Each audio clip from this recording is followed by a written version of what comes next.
Ça, c'est une demande de la production. Oui, je crois bien. Ils voulaient qu'on en sache on avait la possibilité de créer des personnages secondaires et on trouvait ça rigolo de créer un personnage de plus petit. Peut-être que c'était pour attirer les spectateurs un peu plus jeunes, quoi. Je me souviens plus bien. Mais moi, je trouvais ça sympa parce que ça nous permettait de faire une tension avec Yumi et puis un personnage assez rigolo, parce qu'il est assez marrant. En plus, il y avait son ami qui est amoureux de Yumi, donc c'était marrant. Et puis, on montrait la famille de Yumi, et ça c'était sympa aussi, quoi. Donc, de toute façon, rajouter des personnages dans une nouvelle saison, c'est toujours sympa, parce que ça rajoute des nouveaux enjeux, en fait. Ben oui, là, c'est un peu lié au fait qu'il est effectivement en saison 1, il n'existait pas, quoi. Donc bon, après, je suis pas sûre que ce soit complètement incohérent. On peut imaginer qu'il était en pensionnat. On l'a jamais vraiment expliqué, mais on allait assez peu chez Yumi et dans la saison 1, non? Ben oui, c'est lié au fait qu'il est apparu en saison 2 uniquement. Il n'existait pas en saison 1.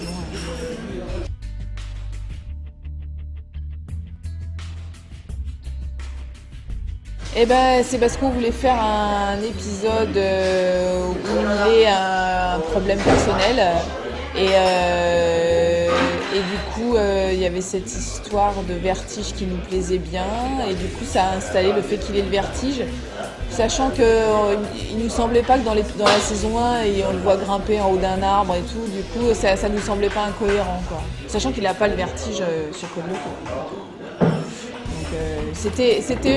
C'était par rapport vraiment à un épisode où le scénariste avait envie de mettre ça en place, quoi.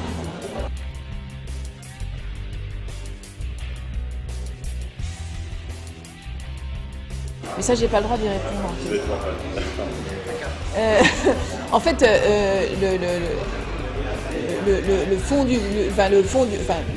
l'idée originale, c'est que lui, il a eu un problème en créant quelque chose qu'il a dépassé, quoi, et qui avait en plus un adversaire, voilà. Un adversaire qui a été l'origine de sa perte, en fait, à Franz Hopper. Je peux pas vous en dire beaucoup plus, parce que c'est top secret.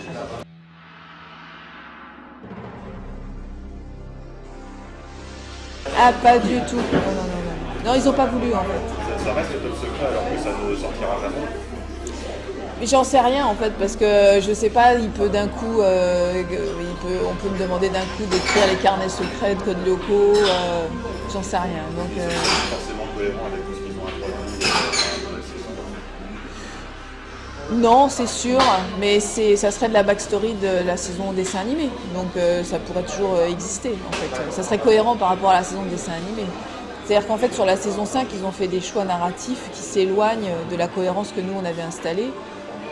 Donc voilà, effectivement, moi, j'estime que c'est pas tout à fait la même série, quoi. Donc, voilà.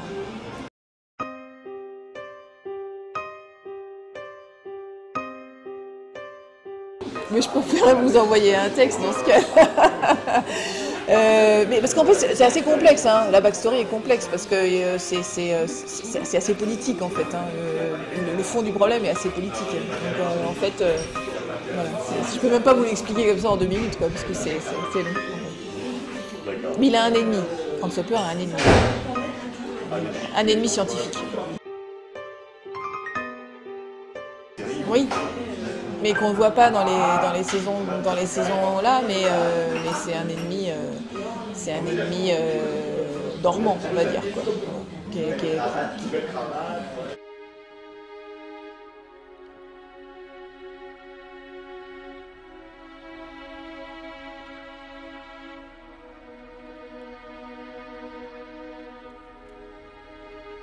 Mais, moi, je me souviens quand même que la production voulait pas que l'introduction d'intrigues amoureuses trop forte, enfin qu'on centre des épisodes complètement sur ça en permanence pour pas que ça devienne une série fleur bleue, quoi, en fait, quoi.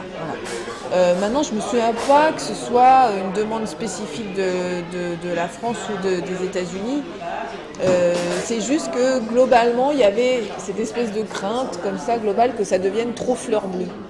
Voilà. peut-être parce que c'était dirigé par une fille, j'en sais rien. Mais voilà, donc effectivement, on m'avait plusieurs fois dit attention à que ce soit pas tout le temps autour de l'amour. Mais j'étais assez d'accord parce qu'il y a d'autres thèmes aussi à aborder sur le scolaire. Donc non, je me souviens pas qu'il y ait comme ça une consigne des États-Unis, une consigne de la France, genre plus d'histoire d'amour. Vraiment pas. Ah oui, ah oui, c'est un de mes personnages préférés. Oui, j'ai oublié. Au début, il devait s'appeler Orlando. C'était le premier nom. On voulait créer un opposant, on voulait créer un nouveau personnage et on voulait que ce soit un opposant à Ulrich.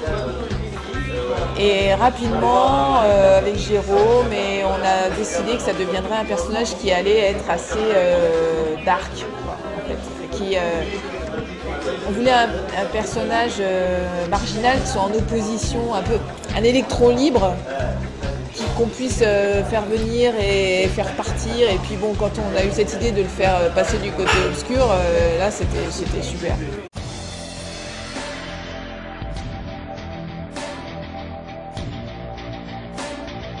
On était piégés par notre truc, c'est-à-dire que déjà, une fois qu'on l'avait mis sur Lyoko, il fallait déjà l'en sortir, donc c'était pas simple. Et puis ça nous permettait d'avoir le spectre aussi, voilà. Et puis on trouvait ça intéressant. Puis, surtout, il y avait, c'est parce qu'il voulait un nouveau personnage 3D aussi, sans doute. Et à partir du moment où il était sur Lyoko, ça nous permettait d'avoir un personnage 3D opposant sur Lyoko. Donc ça, je pense que c'était aussi une volonté de la prod. Jérôme, il pourra peut-être vous dire mieux, parce qu'il s'y souvient peut-être mieux. Mais je pense que oui, on avait eu la possibilité de créer un nouveau personnage. Donc voilà, c'était un personnage à la fois 3D et 2D, quoi. Et moi, j'aime bien ce personnage, parce qu'en plus, c'était bien d'avoir un opposant à Ulrich, en fait. Il y avait l'idée de montrer d'autres endroits sur Terre. En fait, tout ça est lié au fait que dans cette saison, Xana continue à vouloir dominer le monde. Et donc, on a commencé à voir comment c'était possible, comment c'était envisageable, quelles étaient les actions que Xana pouvait faire pour amener sa domination sur les humains, quoi. Et donc, sans doute, on avait la possibilité de créer... et puis oui, on voulait faire en sorte que les héros puissent se translater sur Terre. Et je crois qu'il y avait ça. Je me souviens plus de tout, parce qu'en plus, la saison 4, j'ai pas été tout le temps là, parce que j'étais enceinte à un moment. Donc, il y a Bruno Rogès qui a pas mal géré ça aussi. Mais donc, il y avait cette idée de vouloir voir les héros se battre sur Terre. Et donc, tout ça mis ensemble... Ça a donné les réplicas, donc l'idée que Xana a commencé à essaimer des supercalculateurs et donc à pouvoir faire des Lyoko bis un peu partout, quoi. Et pour ça, voilà, c'est toujours le même cheminement intellectuel, c'est comment il a fait, quelles sont les procédures, comment il fait pour essaimer les blocs quantiques, les briques quantiques, etc. Et tout ça, en fait, c'est des réflexions quasi scientifiques, on va dire, quoi. Mais du coup, ça nous amusait aussi d'avoir des personnages sur Terre, en habits de combat, en 2D.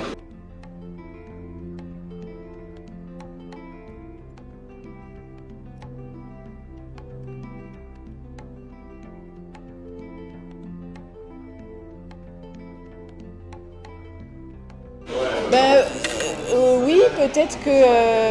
oui, c'est possible. Déjà, c'est pas moi qui... Enfin, peut-être que moi, je fais des personnages plus névrosés que Bruno Rogès, je ne sais pas, c'est possible. Peut-être aussi dans la saison 4, ils sont plus en combat et en lutte, alors que dans la saison 2 et 3, ils sont en recherche. Enfin, il y a toute cette recherche de Franz Hopper qui... Et puis, Jérémy, c'est un personnage qui devient un peu fou quand même, quoi. Dans la saison 3... Il est souvent too much, quoi. Il va très loin dans ses problématiques personnelles. Et c'est quand même lui le pilier du groupe, donc il y a peut-être ça aussi. C'est complètement fortuit si c'est le cas. Voilà, enfin c'est pas fait exprès, quoi. Moi je pense qu'ils sont plus soudés pour lutter, surtout avec la découverte des réplicas et tout. Alors que dans 2 et 3, ils sont vraiment, ils étudient, ils découvrent tout. Il y a peut-être un côté, ils sont fébriles, quoi. Je sais pas. Et puis peut-être c'était pas moi qui dirigeais, donc peut-être les personnages sont moins névrosés quand c'est pas moi, je sais pas.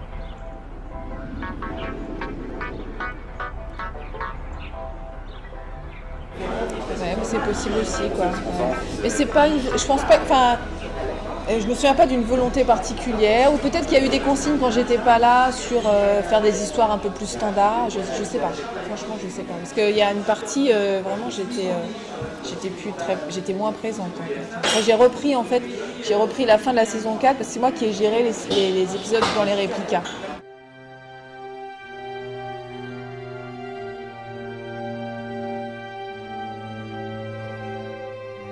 Ouais, mais non, alors oui, non, mais maintenant, je m'en souviens. Non, non, mais c'est parce que moi, je crois que je voulais pas.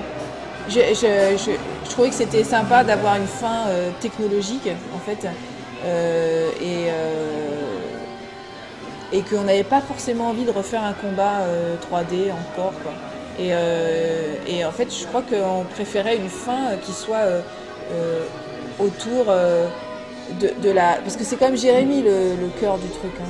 Donc, je crois qu'on voulait se servir de lui et de ses capacités à lui, quoi. Donc, ça doit être ça. Oui. Non, non, je pense que c'est tout à fait volontaire. Hein. C'est pas, on nous a pas dit pas de combat, on n'a plus d'argent. Hein. C'était pas du tout ça, quoi.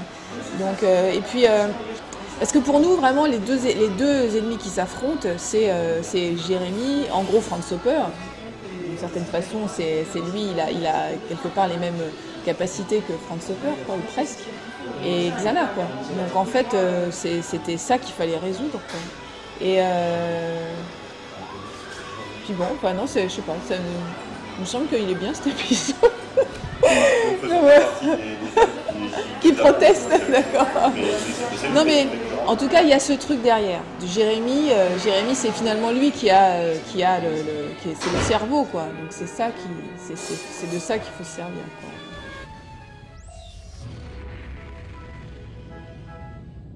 Oui, on a écrit l'épisode de fin pour ça, mais c'était volontaire, c'était l'épisode de fin. Les saluts finaux des personnages. Ah oui, non, non, mais c'est fait comme ça, c'est pas...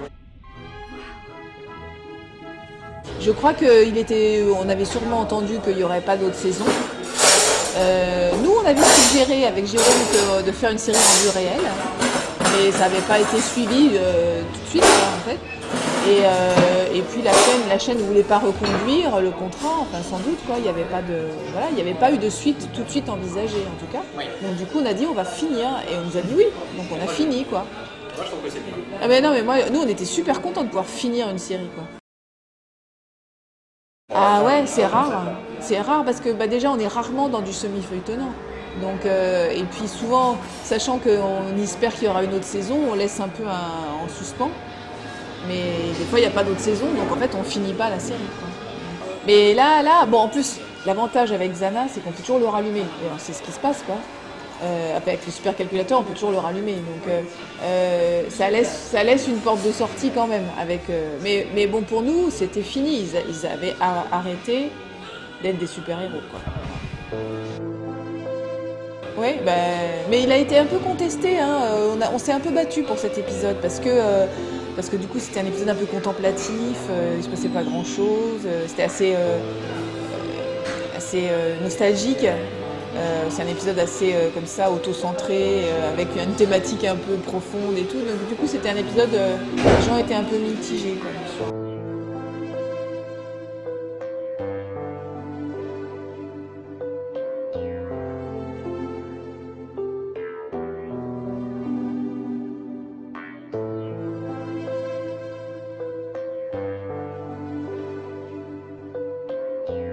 C'était aussi un épisode réhute en même temps, quoi. Donc il y avait une nécessité Il me semble que c'était ça. Ça devait être ça. Le truc, c'est que c'était un épisode avec de la réhute. Et on s'est dit, on va faire un épisode qui clôt la série qui soit un épisode de fin. Et donc, en fait, tout ça mélangé, ça a donné... Alors peut-être qu'il y a trop de réhute dans l'épisode, que du coup ça alourdit la thématique, mais pas forcément, parce que c'est un épisode où ils se souviennent, vraiment. C'est vraiment ça, quoi. Mais donc on a décidé de jouer à fond, ils se souviennent, et ils se disent que ça sera fini, quoi. C'est fini.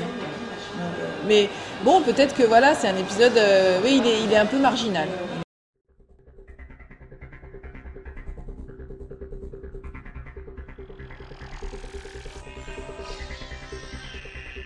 Oui, bah, c'est parce que ça se formulait au fur et à mesure en fait. C'est-à-dire que les épisodes étaient eux-mêmes des épisodes qui bâtissaient la série au fur et à mesure, quoi. Teddy Godzilla, clairement, Frédéric Lenoir, il a établi les règles de l'attaque de Xana. Tu vois, on s'est dit, bah, ça veut dire qu'il prend le contrôle de l'ours, pourquoi l'ours grandit, et puis après, au fur et à mesure, on a affiné les choses. D'un coup, on s'est dit, mais en fait, une attaque électrique, électrique, qu'est-ce que ça sous-entend? Ça sous-entend prendre le contrôle d'un sèche-cheveux, mais comment ça marche, quoi? Comment on peut attaquer quelqu'un avec un sèche-cheveux? Enfin, tout ça était en maturation, donc on se posait à chaque fois des questions. Voilà, quand la prise de contrôle de l'armure, c'était ça aussi. C'était est-ce qu'on peut aller jusque-là? Donc voilà, tout était destiné à mettre des bornes dans la série, quoi. Donc c'est peut-être ça qui donne l'aspect expérimental.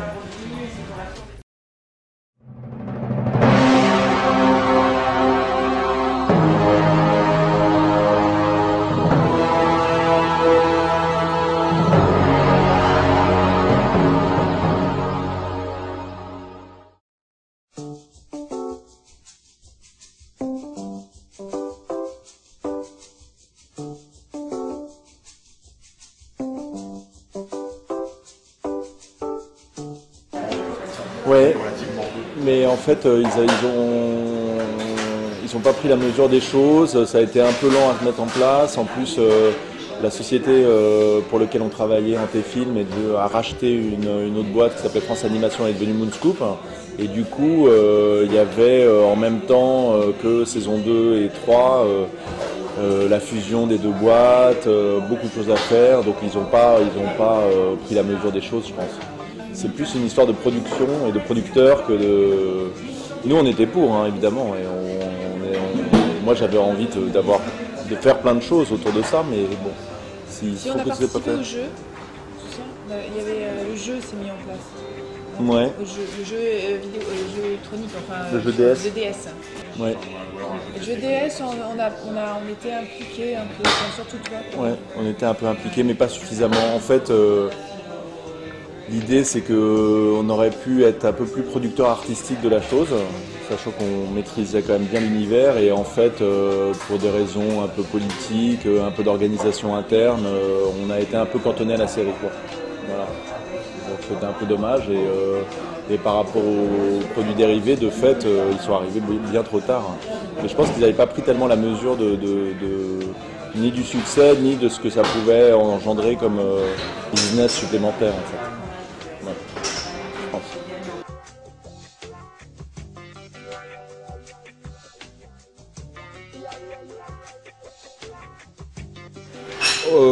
Pas grand chose. D'abord, on ne travaille jamais sans contrainte, et les contraintes, c'est quelque chose d'assez positif. Enfin, on considère ça comme assez positif. Maintenant, il y a certains storyboards que j'aurais repris, quelques plans ou quelques montages que j'aurais plus affirmés, des animations, enfin un ensemble de plein de petits détails qui, si on a le temps, peuvent être mieux travaillés en fait. Et c'est ça, mais sinon en termes de déroulement de la fabrication et de ce qu'on a fait de notre création, je trouve qu'on s'est pas trop mal débrouillé, on a beaucoup bossé, mais ça s'est plutôt pas mal déroulé. Donc j'aurais pas fait énormément de choses différentes. J'aurais surtout travaillé plus au sein même des épisodes, soit les plans, soit les FX, soit un peu l'animation, etc. Parce que ce qui est compliqué dans Code Lyoko, c'est qu'il y a la partie 2D et la partie 3D. La partie 3D, on la maîtrisait plutôt pas mal, parce qu'elle était faite à Angoulême, en France. Et la partie 2D, l'animation, le layout et l'animation étaient faites en Asie. Et du coup, c'est un peu, je dis ça souvent, mais c'est un peu comme diriger un bateau, un paquebot avec des jumelles. C'est compliqué d'avoir une qualité constante dans l'animation, dans le layout, dans les cadrages, etc. Du coup, dès la saison 3, saison 2 ou 3, fin de saison 2, je pense, on a mis au sein du studio asiatique, qui est un studio à Shanghai, chinois, une équipe dédiée à Code Lyoko. Donc au sein même du studio, il y avait une équipe de Code Lyoko avec 2 personnes qui venaient de Paris et qui dirigeaient les équipes sur place. Donc c'était mon premier assistant, Paul, qui était parti là-bas notamment, et un superviseur, Michel Molnar. Et du coup, ce qui me revenait était de bien meilleure qualité et surtout d'une qualité à peu près constante, parce que selon les équipes d'animation, on reconnaît, il peut y avoir des faiblesses ou des équipes très bonnes ou des faiblesses. Et donc du coup, en série, c'est très difficile d'avoir une cohérence globale sur l'animation. Mais bon, on est loin d'être un cas isolé. Si on regarde 2 épisodes de Goldorak, Actarus ne se ressemble pas, quoi. Et c'est vraiment lié au dessinateur qui est en face, quoi, qui fait l'animation. Voilà. Donc ça, effectivement, avec un peu plus de sous, les Américains sont assez forts, ils ont des plus gros budgets. Donc des choses comme les Simpsons, par exemple, la qualité d'anime et de respect des modèles, parce que c'est un vrai problème en 2D, le respect des modèles est très forte, par exemple. Alors que nous, on a moins ça en France. Ou au Japon, parce que les animateurs, les Layutman et les animateurs les dessinateurs sont sur place. Donc des séries comme Cowboy Bebop, il y a une vraie qualité globale. Pardon, voilà, exactement.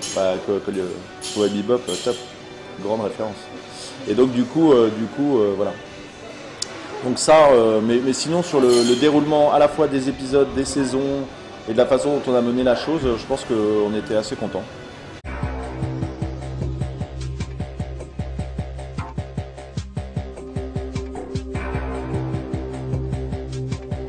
C'est pour ça que vous avez bien noté que la saison 3 est une saison entièrement sans création. Les 15 épisodes sont sans création du tout.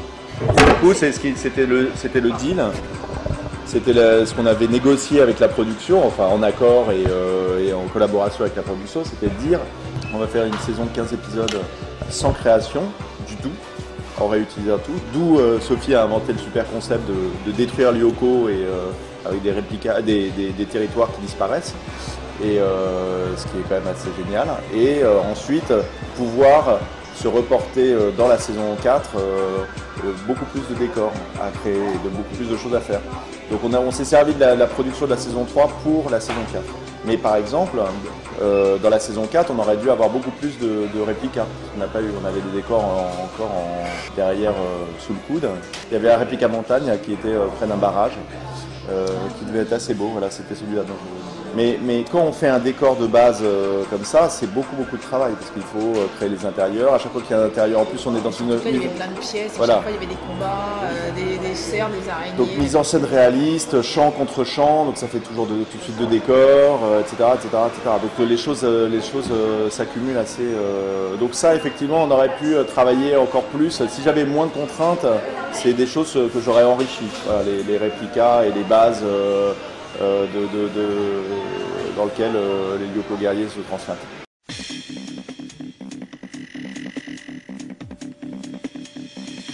En fait, c'était un accord global. En fait, on s'était dit qu'est-ce qu'on va raconter en saison 3, saison 4. Donc on a travaillé avec Sophie. En fait, Sophie a travaillé beaucoup pour les bibles littéraires pour dire voilà quels sont les nouveaux enjeux, quels sont les enjeux de Xana, des Lyoko guerriers, etc. Et du coup, avec William, avec Franz Hopper et tout, et du coup, de là, ont découlé le concept des réplicas, et de fait, ensuite, on travaille ensemble, on dit il faudrait telle et telle base, ensuite on va voir la production, qui nous dit attendez, on va avoir le droit à tant de décors, tout ça se fait un peu en parallèle. Donc il y a une sorte de négociation globale qui se fait avant la série, et où on dit, il va y avoir tant de décors à créer, vous avez le droit à tant de décors, nous on a un budget qui nous permet ça ou pas, et donc on ajuste en fonction. Mais c'est un travail quotidien de dire non, là il y a un personnage en trop, etc. Par exemple, c'est plus facile de créer des personnages et des props en 2D qu'en 3D.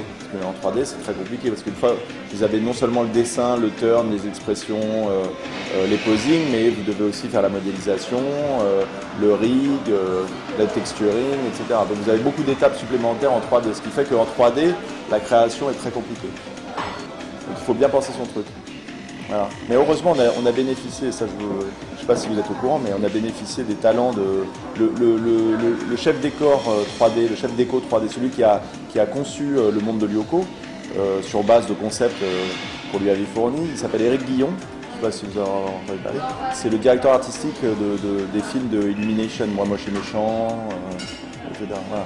Donc c'est un garçon qui a pratiquement inventé le layout 3D en France, à l'époque de Fantôme. Donc je vous parle de ça, c'est 1900 dans les années 90. C'est en même temps que les débuts de Pixar. Pixar n'avait même pas sorti de long métrage. Parce que la première série 3D, full 3D était française. C'est Insector. Et il travaillait dans cette boîte et il a fait du layout 3D. Il a inventé les outils. Et ensuite, quand je l'ai rencontré pour Colyoko et qu'on a voulu créer le monde, suite à pas mal de discussions, on s'était mis d'accord pour pouvoir créer des layouts assez rapidement, de faire une sorte de Lego, donc avoir les plaques, donc territoire désert, montagne, etc. Et pouvoir avoir un certain nombre d'éléments, comme des rochers, des arbres, pour le territoire forêt par exemple, qu'on puisse disposer de façon assez rapide pour pouvoir faire la production en France. Parce que sinon ça coûte tellement cher de faire du layout au plan, c'est-à-dire de créer l'image, le décor au plan, que ça devient tout de suite un long métrage et là vous vous exposez en vol parce que vous n'êtes pas capable de le faire en France.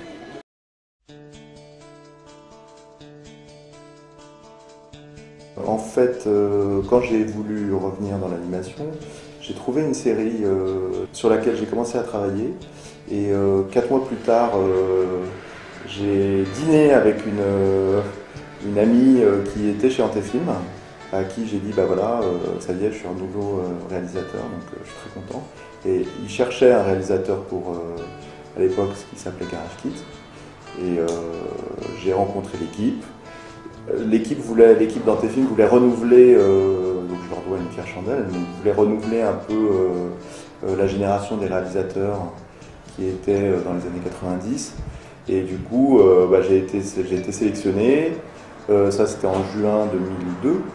Ou 2002 je crois. Non, 2002. Ouais, 2002. On a travaillé pendant l'été sur l'écriture. Ça s'est pas très bien passé avec la personne qui travaillait, puisqu'en plus elle avait pris beaucoup de vacances, etc. Donc ça avançait pas suffisamment. Et Sophie est arrivée en septembre, je crois. Ou en octobre. Ouais, oui, fin août. Ouais. Fin août. Et à partir de là, ça s'est enchaîné très rapidement. Alors moi, je connaissais pas grand-chose.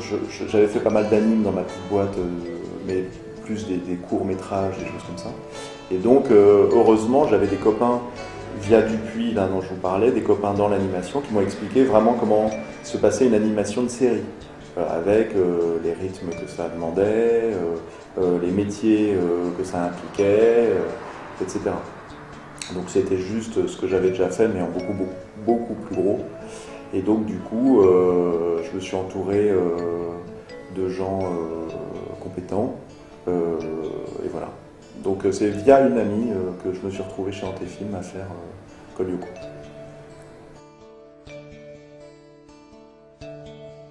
Moi j'aime bien Elita parce que je trouve que je l'avais déjà dit, je crois, on m'avait déjà posé la question il y a longtemps. Moi j'aime bien Elita parce que c'est autour d'elle que tout tourne en fait. Donc c'est vraiment le point pivot de la série. C'est par elle aussi qu'on a. C'est en se posant des questions sur Elita qu'on a déroulé en fait toute la pelote éditoriale et littéraire. Donc c'était assez intéressant de savoir d'où elle venait, comment. C'était vraiment notre point central de signification en fait, de sens. Et donc, puis c'est un personnage un peu ambigu, c'est un personnage qui a des émotions, c'est un personnage. C'est moins un personnage typé comme peut l'être Odd, Ulrich, voire Yumi. C'est un personnage qui évolue plus en fait au cours de la série. Et je trouvais ça plus intéressant. Enfin, je trouvais que c'était assez intéressant.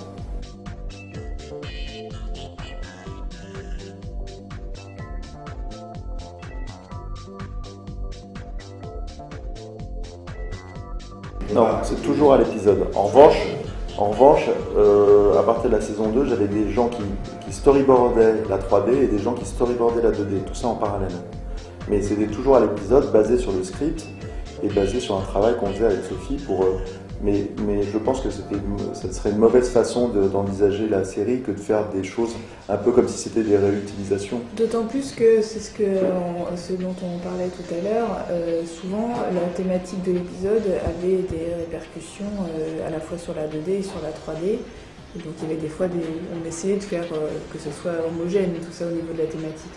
Du coup, ça aurait été bizarre de faire des tas de scènes 3D et de les coller dans des épisodes. Du coup, il y aurait une cohérence thématique un peu faible, quoi. Donc, du coup, c'était pas vraiment envisageable, puis ça aurait pas été... Ça aurait fait du copier-coller. Voilà, quand on parle de cohérence scénique, c'est vraiment... Et c'est à tous les niveaux, ça fait partie du métier de réalisateur, c'est donner du sens. Enfin, moi, je l'envisage comme ça. C'est donner du sens. Pourquoi tu fais ça? Alors, ça peut être un sens éditorial, littéraire, le personnage va faire telle action parce que son caractère le veut, parce qu'il est dans une situation qui nécessite cette action. Et ça peut être aussi du sens visuel, ça peut être du sens coloré, ça peut être, tu vois, je vais pas mettre... si je mets deux couleurs complémentaires, ça risque de fouetter trop la rétine. Voilà, donc à chaque fois, essayer de mettre du sens dans les choses. Donc, partant de ce principe, faire de la 3D complètement indépendamment de ce qui se passe en 2D, c'était faux, on l'envisageait, et c'est pour ça aussi, je pense que les récits fonctionnent, c'est qu'on l'envisageait vraiment comme un récit unique. C'est pourquoi, moi je connais des séries, pour ne pas la citer, Galactic Football, où les scènes 3D sont faites par un réalisateur et les scènes 2D sont faites par un autre réalisateur. Voilà. Et bon, il y a plein comme l'écriture est très bonne dans Galactic Football, pour une série, ça passe, mais je trouve que ça aurait trop donné d'incohérence ou de moments compliqués à gérer. Non, mais même si c'était pas envisageable, il y a par exemple plein d'épisodes où Hot, par exemple, décide qu'il va arrêter de se moquer de tout le monde ou de dire des bêtises, non, de se vanter, voilà, et il y a des répercussions à la fois dans la 2D et dans la 3D. Dans tous les épisodes, normalement, il y a une cohérence, en tout cas sitcom, qui se poursuit dans la 3D aussi. Donc, Et puis, pour la crédibilité de l'ensemble, il fallait aussi qu'on soit réaliste, crédible en tout cas, vraisemblable dans les déplacements. Ça, c'est aussi donner du sens, c'est aussi ça. Donc le fait qu'il soit en 3D à ce moment-là, ça a des répercussions forcément en 2D, sur le montage, sur la façon dont on découpe, voilà. Parce qu'il fallait que on avait des... Enfin, moi, j'avais dans la tête l'ensemble et puis l'ensemble de l'équipe aussi, les placements des lieux par rapport les uns aux autres. Donc quand ils allaient au labo, ils allaient au labo, ça prenait un certain temps, etc., etc. Donc quand ils sont en 3D. Bref, pour toutes ces raisons, on a fait vraiment les épisodes comme des entités uniques. Non, on a créé, par exemple la saison 2, on a fait la Bible, on était dans le même bureau, on était côte à côte. Donc, non, mais ça fait partie de notre méthode de travail. C'est-à-dire que nous, on s'envisage avec Sophie plus comme un showrunner, si vous voulez. C'est-à-dire que en plus, je vous dis, en série, l'écriture d'animation, en série d'animation, quand vous écrivez, il prend la fourchette, il faut la dessiner la fourchette. Donc il y a tellement d'influence sur la production, sur la fabrication même, sur le travail des équipes qui sont derrière vous, qu'il faut absolument que la réalisation et l'écriture soient un travail de concert. C'est pour ça qu'on a commencé à travailler ensemble, parce que dès le début, en fait, on se posait les mêmes questions. C'est-à-dire que moi, je suis arrivée en disant, mais qui est Franz Hopper, c'est quoi cet univers? Et il se posait les mêmes questions, et on a commencé à essayer de trouver des réponses ensemble. Après, avec les scénaristes, comme je vous disais, même Françoise Charpiane, qui a été un élément assez clé, puisqu'elle proposait des choses qui... Mais par exemple, tous les personnages, c'est ensemble qu'on a pris les fiches de personnages, on a dit, voilà, le Cancrela, comment ça marche, etc. Donc en fait, tout est fait en tandem. Donc, et puis après, il m'a dit, moi, la 3D, tu l'écris comme ça, c'est pas assez clair, il faut que ce soit plus clair et tout. Donc en fait, tout est fait en collaboration.